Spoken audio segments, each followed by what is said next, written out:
And the remaining candidate on the far end of that podium is Councilor Moises Rodrigues.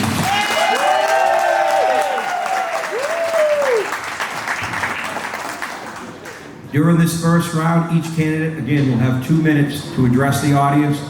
Based on the order, Councilor Rodrigues will begin first.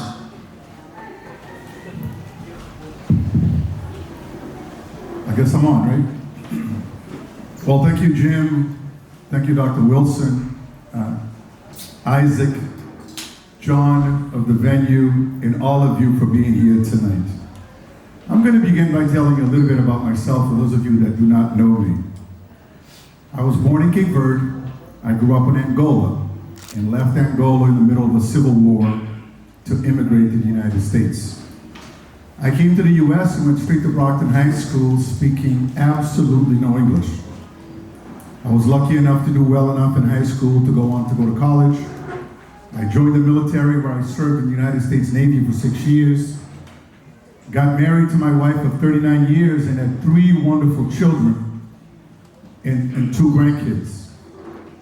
I worked at Brockton Hospital as the head of interpreter services, ran a store that used to be known as Caldor that doesn't exist anymore, and I am now the executive director of the Cape Verdean Association.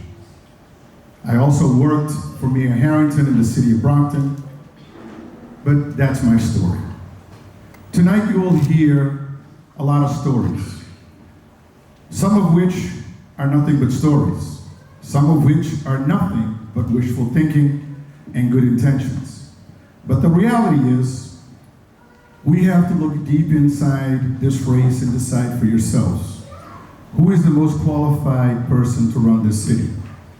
And it's $618 million budget and able to supervise nearly 5,000 employees.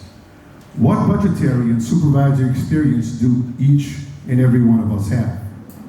That's the main question that needs to be asked, and that's the question that candidates should be explaining here tonight.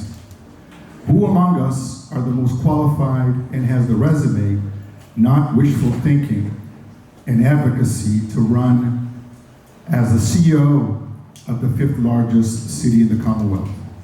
Wishful thinking and promises will not make our city great and better the lives of the residents and the taxpayers of this city. In this election, we must ask and select those that are credible, honest, over shenanigans. Have you ever heard Coca-Cola saying that it's better than Pepsi? Have you ever heard McDonald's saying that it's better than Burger King? The answer is no. They stand on their own credibility and their product. They stand on quality. They stand on their experience in the industry, and that's what I am here to do, to stand on. My stand on credibility and experience speaks for itself, and unlike some other candidates, my word is bond. And I thank you, and I look forward to your questions.